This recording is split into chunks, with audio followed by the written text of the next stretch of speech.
Hello, everyone, and welcome back to Non Sequitur Nerds. Tonight, it is a special 2-hour episode detailing scene by scene every single frame of the Howard the Duck movie. No, I'm just kidding. We're just talking movies that nobody really wanted. As always, though, I am Tim, joined by Ian. How's it going, buddy? But I wanted to do that one. I mean, maybe someday. Maybe someday. Oh, and I mean, I had a whole write up and everything. Like, look at this, man. Like, it's a whole notepad. it's all blank, Ian. I mean, that's pretty much all you need to say about that movie. But I mean, no, things are going well for me. It's been a busy week. My son went to camp for a few days for a school trip. oh, okay. Is your kid still doing the camp trip? Do they still do the camp trip at his school? They went to the circus, the Shrine Circus. That was about it. Okay. I don't think they did. Well, no, I know they didn't, but I don't think they do. I should say. Interesting. Yeah. Yeah, I was a little surprised. But anyway, yeah, my little hellspawn went on a camping trip, and he seemed to have fun. So Right on. Yeah, it Now, was are we interesting. talking actual camping, or did they Yeah, stay in a cabin somewhere? well, I mean, it was a cabin, a barely furnished cabin, right? Okay, So but that's still camping. yeah, no, I mean, it's a kids camp type thing. It's not like they just drove them out to the middle of the woods and gave them like a pup tent and said, "Here, figure it out." Live. Yeah, pretty much. Back the way our parents did it. Wank. Anyway, so yeah. Speaking of sequels nobody wanted, that's pretty much Tim and I. I mean, yay, season 2! I was talking about our parents. Oh. Oh. Now I'm sad on 2 levels. Anyway, so yeah, we're talking about kind of like those movies, those oft maligned movies that have gotten made, and people go, "Why? Why though? But why? Right, but why?" Speaking of, one of those would probably be, I think there were 2 sequels to Van Wilder, neither of which starred Ryan Reynolds. Okay, why? Yeah, exactly. One of them, I Because, believe, was starring his Indian friend that he trains or whatever. Van Wilder, he's the title character. Correct. So, were they still titled Van Wilder, or was it like a Yes. spin-off? No, they were titled Van Wilder. That'd be like if they made Avengers 4, but it was starring, Speaking of, here it is right in front of me on this list. my National God. Lampoon's Van Wilder, The Rise of Taj. Okay, now that you say the full title, I actually remember that. Yeah, starred Cal Penn. Yeah. And now he's in Eternals. Or no, I'm thinking of... No. That's... Anyway. Yeah, wrong character. Yeah, wrong, very much wrong character. Wrong Harold and Kumar character. Yes. Yes. So, moving on. Or wait, Johnny was in Harold and Kumar, wasn't he? I don't remember. I haven't seen that movie in forever. I mean, I feel like I need to apologize, but I don't know what for. Yeah. I'm Alrighty. sorry, Cal Penn and Camille Nanjiani. So, going through and taking a look at, movies that, again, we go, why? Yeah. And there's some of the obvious and easy ones. The Room being one of them, that just off the wall, crazy, terrible movie that James Franco made a movie about the making of that movie. Does that fall under the category of movies nobody wanted? Probably, but that movie was actually better than the original, than the actual movie. So, and then you have some of the real absolute awful ones like Plan 9 from Outer Space. That were just they're just bad. But yeah. Then we also have other things like sequels and stuff like that. And the reason this concept kind of came up is because a few weeks ago, Disney decided to release a trailer for a new movie coming out. Yay, Disney movie! Yep. Rescue Rangers. Oh, cool. Yep. It's a sequel? It's a sequel slash where are they now kind of thing, and it's Right, it's treating it as if the Rescue Rangers was actually a show. yeah. And all of the characters were actors in that show. Yeah. And then went on to do other stuff. It was like, It's, Rescue Rangers 20 years later, and it's a blend of CGI and crappy hand-drawn CGI, like CGI that's supposed to look like hand-drawn. yeah, it's like Who Framed Roger Rabbit looked better back in the 80s than this, which is funny because Roger Rabbit makes a cameo in the movie. Yeah, which it's nice to see Roger actually still being, semi relevant, but like right. I don't know. Like at first, my first thought was, okay, Rescue Rangers film, okay, cool. I loved them when I was a kid. So I'm like, okay, they're feeding into my nostalgia here, okay. But then when I watched the trailer, I'm like, who is this for? Who is your target audience? Because I don't know who you're making this for. I mean, I didn't feel like it was for me, who grew up on Rescue Rangers. I don't feel like it was for my kids who don't know who the Rescue Rangers are. Like if they were more like my kids know who Chip and Dale are. Because they've watched old Mickey Mouse cartoons, they recognize those characters. They've maybe seen an episode or two of Rescue Rangers, so they're at least familiar with the characters. But even that, I don't know that my kids would enjoy this just based on what I've seen in the trailer, because it's such a weird mishmash of everything. Like, it feels like the entire point of this movie is the entire point of this movie is to be so meta that it's like it's meta of meta. Yeah, I mean that's a weird analogy, but I mean that's yeah. But again, I don't know why. Why is going to be the word of tonight? Why? Yeah, I mean it's very much like the wrong place and the wrong time. Yeah. It would be like if they made a Darkwing Duck movie using the animatronics from Howard the Duck. Don't you dare give them ammunition, Darkwing. Don't you do it, Ian. But let's admit though that Disney has been able to do some reboots and sequels that have been fantastic. Yeah, absolutely. The new DuckTales was phenomenal, and they brought back and canonized Darkwing Duck in it as well. And I liked the way that they did it too, because it wasn't, oh, he's just a superhero that happens to be doing a thing in another city. Darkwing Duck was a movie character who somebody took up the mantle of to do it for real because of some odd circumstances. But it made sense the way they did it, and I really enjoyed it. But yeah, the Chip and Dale movie, like, not gonna lie, part of me wants to, when it inevitably comes to Disney Plus and I can watch it for free, watch it just out of morbid curiosity, just to see what kind of train wreck I'm getting into.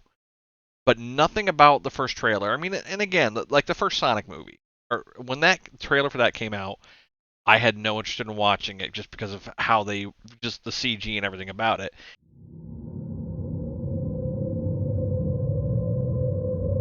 But that ended up being one of my all-time favorite films. Maybe Chip and Dale will do the same thing, but as of now, I'm asking our titular question. Why? Right. Why, who, how, what? Right. And if we want to take a very short segue from Chipmunks, we can talk about Alvin and the Chipmunks. Again, I mean, I guess that came out a little bit closer to when.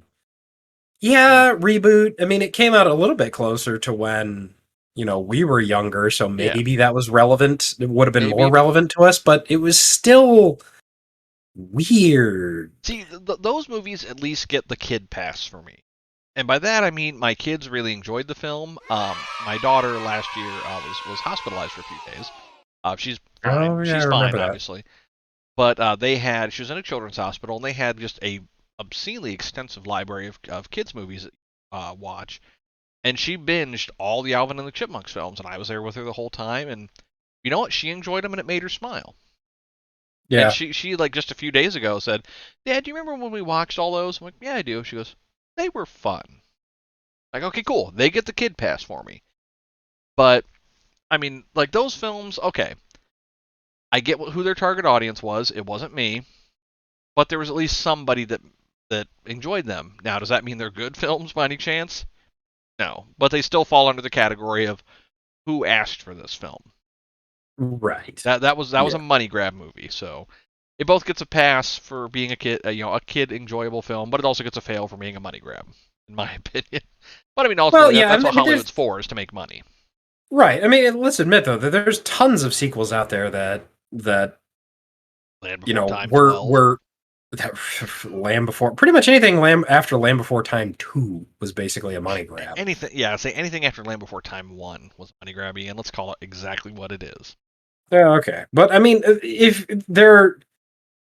a mainline movie is successful, then usually they immediately greenlight another one, whether or not it actually winds up being good. As an example, the list I'm looking at in front of me: Big Mama's House 2, Big Mama's House Like Father Like Son. Like, was the first movie kind of funny? But but nothing that I'm like, I demand a sequel right now for. Yeah, exactly. It fell in this like era of guy wearing a fat suit dressed as a woman type thing. You mean the thing that Tyler Perry has made his entire career out of? Well, yes, the Madea movies are at least for me, at least on my Madea.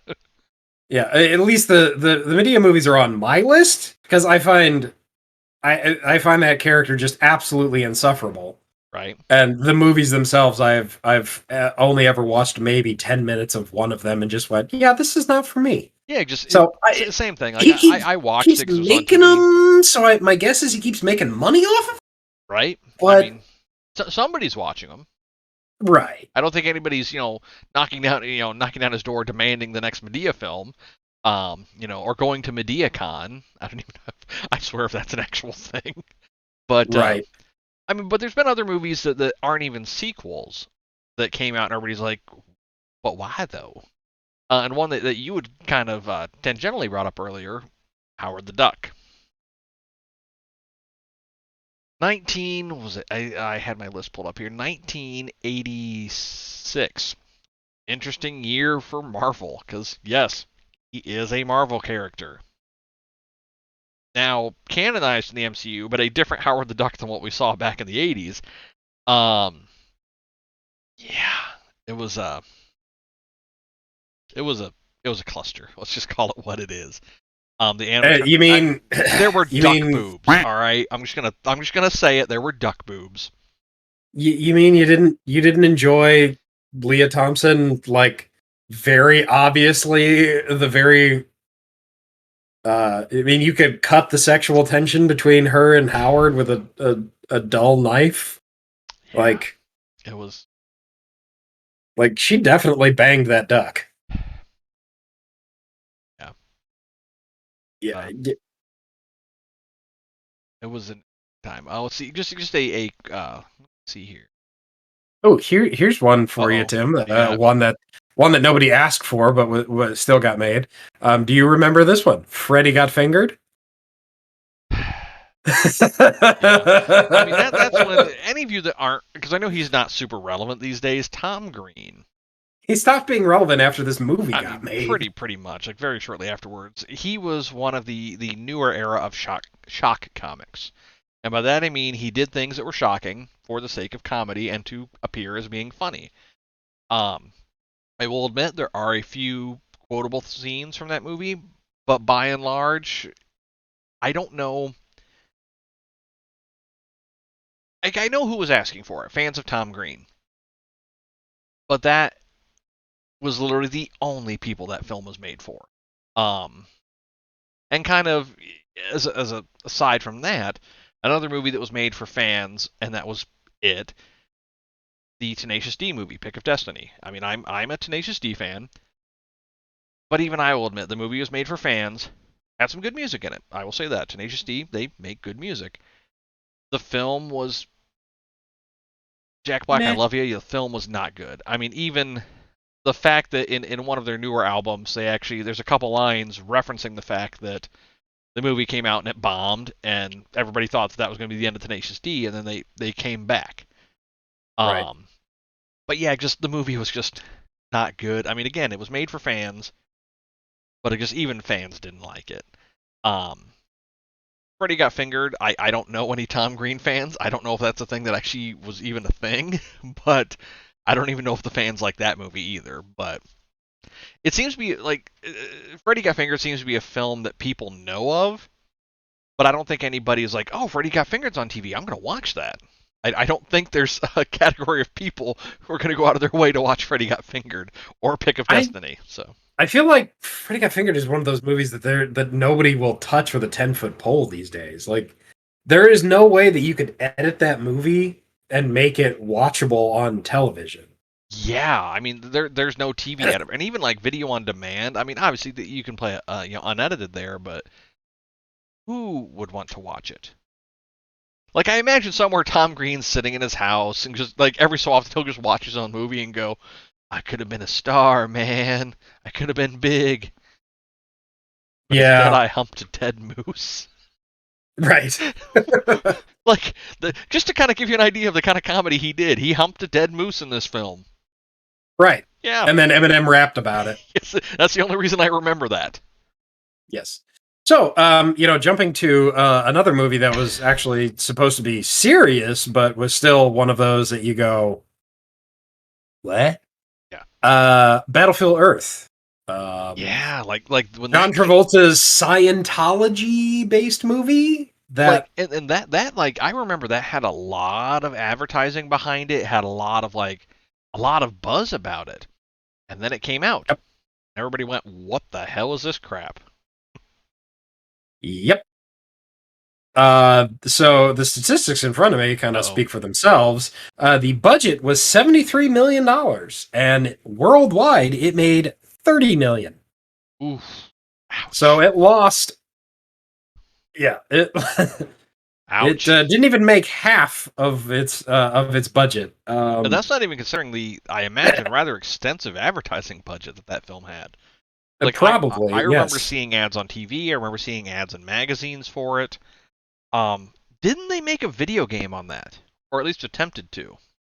I think so. Yeah. So I mean, they had to. I mean, they probably made some of their money back on the licensing rights for the game, but still, ouch. Just, ugh. Yeah, I mean that one almost saw the destruction of a few careers, because that also starred Forrest Whitaker. Oh God, in it as well. I forgot that he was in that. Man, that's a blow to him. Yep. That had Forrest Whitaker, and then obviously, Travolta's star power really kind of collapsed after that. Yeah. He was kind of relegated to the sidelines for many years. He did do a pretty good performance in Thomas Jane's Punisher. I did like his character as the villain in that. Yeah. He played in Hairspray, playing as the trend. He cross dresses, but his character is not a cross dresser. Yeah. I forgot that he was in that. Yeah. Yeah, and then he's been in other movies and things like that since then. He's kind of made a relatively decent comeback. I wouldn't say he commands the gravitas and the star power that he used to have, but he's hanging in He's still there. a known quantity. Right. Unlike his co-star from the Look Who's Talking movies, Kirstie Alley, who nobody even knows who she is anymore. Has she done anything in forever? Besides being insane, I don't think so. I mean, that's fair. And she used to be like a household name. Yep. Then she kind of went cuckoo. But I got one for you. It's on my list over here, and it's sure. It's a movie that I think people asked for, but what they got isn't what they asked for. Solo. Oh. I mean, that's one that's I wouldn't say as divisive as the prequels or the sequel trilogy, but it's one that, like, when they announced that they were doing a Han Solo, like, origin type film, I think people expected a lot more out of it. And I mean, we got the basic tent poles of it. We got his meeting with Chewbacca. We got, the explanation of what the Kessel Run was. But beyond that, we got a lot of stuff that just seemed like a jumbled mess. I mean, like, I watched it, it was okay. But if I'm marathoning the Star Wars films, typically that's not one that I'll put in my queue. And I know for a lot of fans, it's kind of the same way. It's a thing that exists. It's certainly not Rogue One, let me tell you that. Nothing will be Rogue One. But, yeah, it was just one of those. It promised so much, delivered none of it, and left us with more questions than answers, especially with the ending of that film. Which you saw. Yeah. I'll fully admit, I actually haven't seen Solo. Like, I don't want to say, and it's the statute of limitations on spoilers is well past for me. I mean, you can't swing a cat around the internet without running aground of spoilers. So I'm not concerned. Like, obviously nothing bad happens to Han Solo in it because that's the only problem with like these prequel movies, because who's gonna live and who's gonna die. Right, or at least who's going to live and who may piss off to the middle of the galaxy and never be heard from again. Exactly. But yeah, and that's one of the major problems of these prequel movies, is because you always know what's going to happen in spite of all of the suspense and the buildup. So you really have to have a solid story to go with it, because you know that the main character is always going to survive. Yep. Well, that's kind of the one thing, as an aside, that's the one thing that kind of has me worried about the Obi-Wan series that just got announced. They just put out a new trailer not too long ago. You know that no matter what bad guy, what peril they throw at Obi-Wan, you know he's going to live through it, because you see him later in life. So, right, and it's death. What's that? And after death. And in death. Versus like a series like Mandalorian or Book of Boba Fett. That's all new territory. We didn't know if those characters are going to live or die, or what's going to happen to them, because it was set in a timeline that hasn't been discussed, at least not on film or in books. With prequels, that's where you kind of run that. You've got to have an engaging story, like you said, to make people want to watch it, and you kind of have to put that suspense of belief, a little bit, because that ultimately, if it's a prequel and it's starring a character that you've seen later in their life, that they're going to live. But it's still interesting, if it's done right, to see how they got to that point. And I'm hoping that that's what they do with Obi-Wan, is that they make it enjoyable to see how he got to where he was when you see him in A New Hope. Solo, however, just didn't really do that. I mean... But it's Ewan McGregor as Obi-Wan again. I know. I hope that he is. I hope that he is still sassy as ever. I am really looking forward to seeing sassy Obi-Wan again. That's a prequel that people did ask for. Yes, exactly, including Ewan McGregor. Exactly. So fun fact: his brother is a pilot whose call sign is Obi-2. Yes, Obi-2 Kenobi. Obi-2 Kenobi. Yep. So we're kind of moving away from some of those from like Solo and the Star Wars movies. There are other films that I would say still kind of exist in that realm of children's movies, but still not exactly sure. They're really kind of those cash grabs. So two examples I'll give that we had kind of talked about amongst ourselves previously. Sherlock Gnomes. That is on my list as well. Which was the sequel to 2011's Romeo and Juliet, which was actually an enjoyable movie. It's basically... I mean, it's Romeo and Juliet. As long as they stick to the source material, you know what you're getting out of it. Right. It's Romeo and Juliet, and it had fun songs by Elton John, and it was... he was a producer on it, so it was... Okay. So it had a name behind it, at least. Right. It had a name behind it, but... it just... I never even watched the sequel, but I just heard it was so bad. Yeah. Like, just not enjoyable by anyone.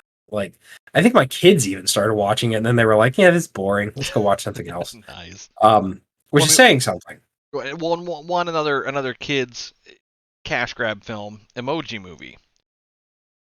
I watched it with the kids. I mean, the kids, they're like, yeah, it was all right.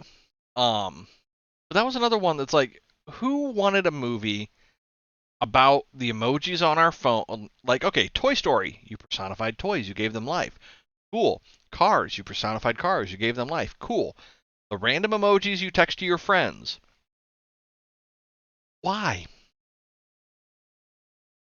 Like, I use a lot of if you want to draw, emojis. My kids obviously use a lot of emojis, but like the whole premise of it just. I mean, if you want to draw like a parable, I mean, you could even go as far back as crap. I had a thought. Now it has escaped me. So darn it. Tron. They Okay. personified computer programs. See, but I mean, okay, that was done in a way that it was enjoyable to watch, though, which is something that Emoji Correct. Movie lacked severely. Which I found it interesting because the main character of the Emoji Movie is a meh emoji, and the movie in and of itself was less than meh. Yeah. It wasn't even worthy of a meh. It was more worthy of a shrug.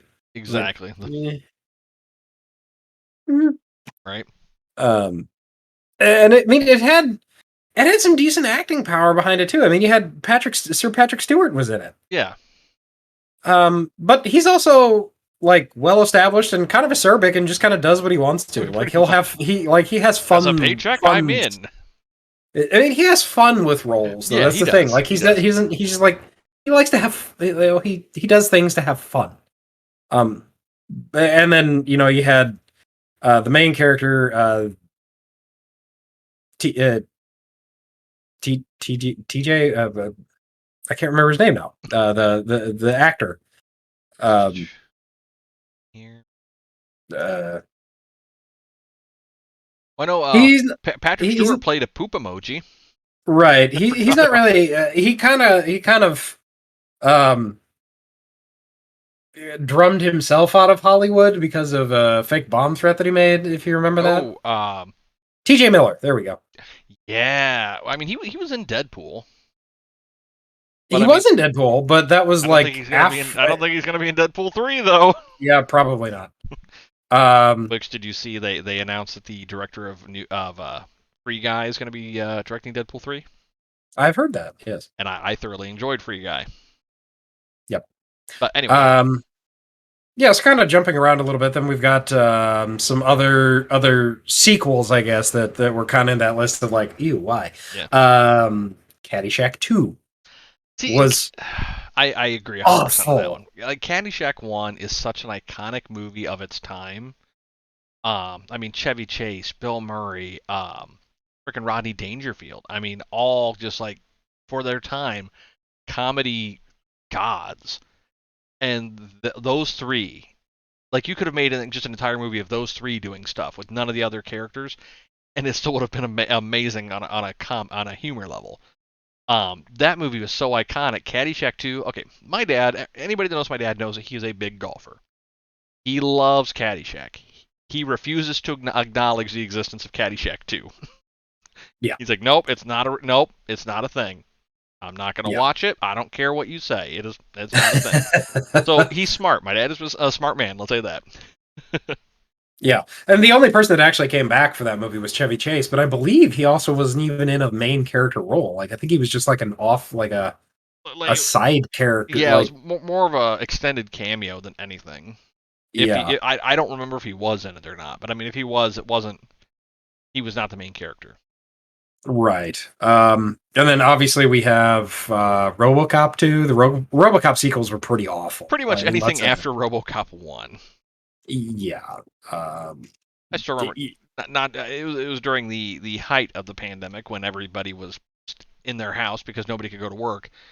I got bored one day and went, I'm gonna watch all the RoboCops. So I watched all the movies. I watched the live. I didn't watch any of the animated ones, but I watched all the like TV series, the direct-to-video, everything, and it just progressively gets worse and worse and worse. But I mean, Peter Weller isn't even in the third. Yeah, the third one. Like he doesn't even play anything past that. I even watched the reboot, but the reboot that's another one that nobody really asked for. I mean, it was RoboCop is a franchise that, based on name alone, people will at least watch it. Now, what quantity of people is another question, is another topic, but it's something that people will at least watch. I mean, even the reboot, which didn't do too well, people at least watched it. Again, nobody asked for it, but it's something Right. that they'll at least give a watch to. I know a lot of longtime fans just completely overlooked it. If it was called anything other than RoboCop, I think it might have done okay at best. But slapping that title on there, people expected a certain thing. It'd be like making a new Aliens film, but changing everything about it other than the fact that there's an alien. Oh, you mean Prometheus? I mean, well, they didn't call it Aliens for a reason. But then they called the next movie Alien. I know, right? Well, I mean, I never okay, saw so Prometheus actually. I'm familiar with it, but I have not seen it in its entirety anyway. Gotcha. Mostly because I got bored. Yeah, ADHD. yeah. Right. So let's look at something a little bit more recent. Space Jam: A New Legacy. So I know you saw the movie with your kids, and you said that they all enjoyed it and whatnot. Yeah, I haven't they watched liked it. the original better, which Right. is saying something because like Michael Jordan isn't a person that they really even know anything about. They don't know about his cultural icon status. I mean, sports the ball movie isn't was really just all better. that popular in your house, so I wouldn't have That's imagined that what's his name? Uh, LeBron James would be Ron all that well. James. Yeah, would be all that well known. Yeah, the only thing that I enjoyed about the new Space Jam was like all the background character cameos because Warner Brothers they went out of their way to pull everything out of their vaults that they could and put it even if it's just a couple frames on screen. I mean, you have everything from Yakko Wacko and Dot to obviously all the Looney Tunes. You've got um Adam West era Batman characters in the crowd. I mean, it literally find anything that Warner Brothers owns at all and it's somewhere in this film. I mean, they even put some of the Hanna-Barbera cartoon characters in there. So I mean, it's that I enjoy. I enjoyed looking at the crowd in the background shots, trying to see. Oh, I remember that character. I remember that character. But like nothing about the film. I mean, Don Cheadle was a lot of fun in it, but he's Don Cheadle. Right. So He's another one of those actors that's just like, oh, I'm gonna have some fun. Yeah, pretty. And I think he did. I think he just kind of he read the script and went, "Well, I'm already signed on. Might as well enjoy myself." Right. So I mean, there's just we just there's a very obvious trend in Hollywood of cash grabs. Yeah. And making a movie for just the sake of a movie, and you can actually there's been simulations and stuff like this run about like potential profitability of a movie. You have if you have a main movie and it's made $150 million, it makes a profit of $150 million, and you make a sequel. Well, I mean, you make a sequel for a certain amount of money. You mean you really only you have a 50-50 chance of it either making money or of it failing. Yeah. And if you make the sequel for even $50 million, you still have $100 million left over from that original profit. Yeah. So you're cutting into your bottom lines, but then you do have the potential to also gain money back. Even more, yeah, make it into a franchise. From a risk perspective, it's actually pretty minimal risk. But it's just your a lack film of flopped, you're probably not going to get a sequel because it's not smart money. But if you made a profit on it and it was a successful film, why not make a sequel? Right, exactly. And in some cases, I would say it's appropriate if it's within a certain period of time. As an example of this, Independence Day. Independence Day came out in 1994? 94 or 96, right around there. Yeah. Independence Day Resurgence came out not that many years ago. That many years ago? I mean, we're talking about potentially 20 years. Yeah, between the two films, yep. Between the two films. I mean, all of the actors are older. Yep. I mean, Will Smith isn't even in the movie. Yeah. Well, wasn't his character canonically dead? Yes. Yeah. They canonically killed his character in an accident, off screen. Yeah. So you didn't see the body. In the past. In the past. Yeah. So yeah. anyway. He's canonically dead. Right. So, they make another Independence Day and it's not significant anymore. Like Yeah. it does, like nobody who saw the original movie, I mean, it's very much an action film, so if you're trying to get like people interested, newer people are not going to really be that interested. Go like, oh, it's a sequel to a movie they made in '94. Yeah. Eh. I mean, it was on that borderline cusp of being long enough out that you could still have the nostalgia factor for it, but I don't think it was one that people, again, like we're talking about this whole episode, it wasn't one that people demanded because of nostalgia for them to make another one. Right. So. Yeah. So I mean, and then you look at also like Wall Street, the movie Wall Street. Uh, Michael Douglas, Martin Sheen, I believe, was in it as well. They made another sequel to that 20 years later with again Michael Douglas. Actually. Michael Douglas, but it had Shia LaBeouf in it, and Shia LaBeouf. like nobody cared. Yeah. Like, so, I mean, there's just there needs to be like a kind of almost a statute of limitations on how long you have to wait before you make a sequel. Right. Now I say that, and there have been very successful sequels, if Ghostbusters, yep, that have come out 30 years after the original. Yep.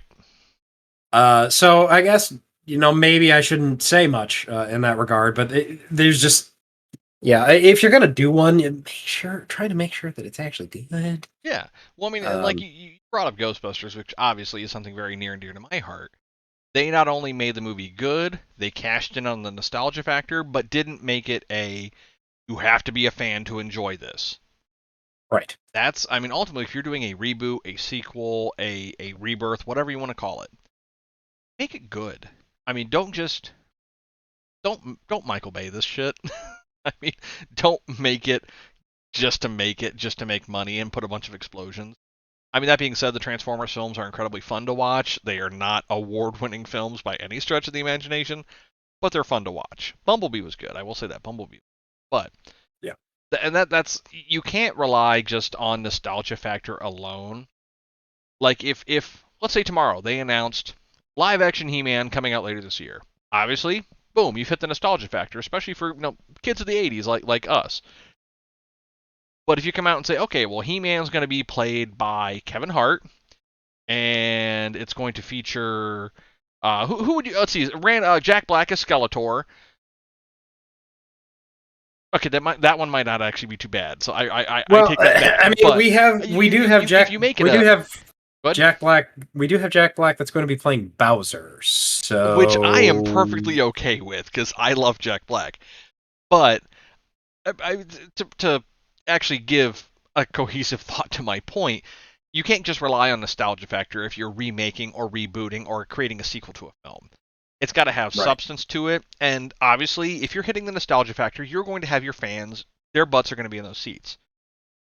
But you can't count on that alone. You've got to have a reason for people who may not necessarily be fans, maybe people who are just kind of on the side curious about it. You've got to give them a reason to actually pay the money to go and sit in the theater, or pay the money to rent it on a demand, or pay the money to purchase it when it comes out on video. Give them a reason beyond nostalgia, because nostalgia, while it is a powerful thing, can only take you so far.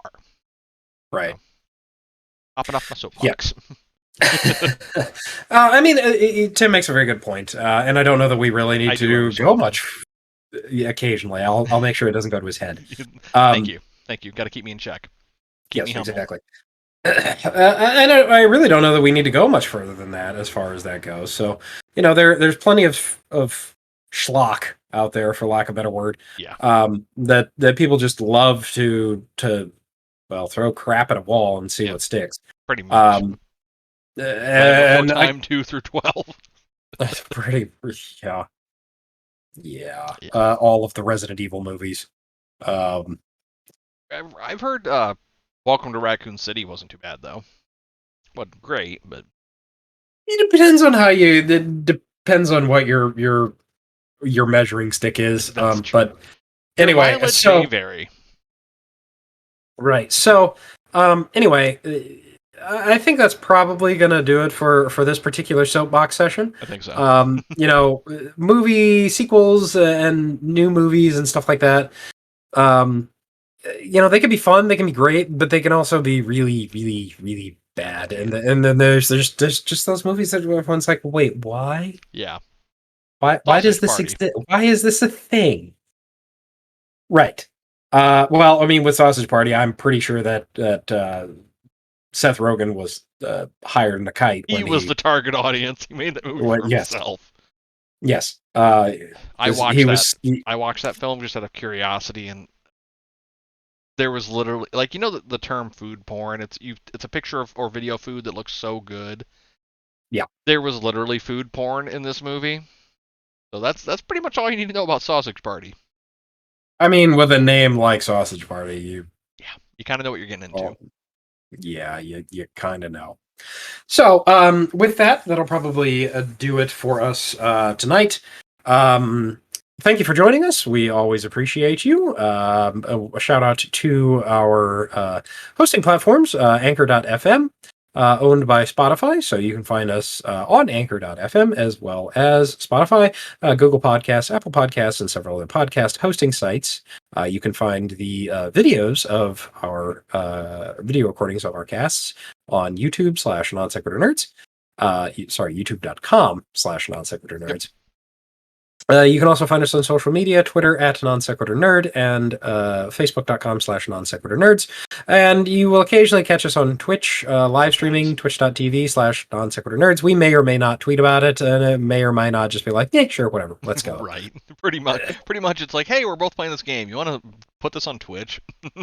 Yeah, pretty much. I mean, anymore. So, yeah. I think that'll do it then for us. Think so. Alrighty, everyone. Well, we hope you have a good morning, good evening, good night, whatever time of the day it is for you. Thank you for joining us, and we look forward to you listening in next time. So, for the non-sequitur nerds, as always, I am Ian, and that is... I'm Tim. Good night, everybody. Bye.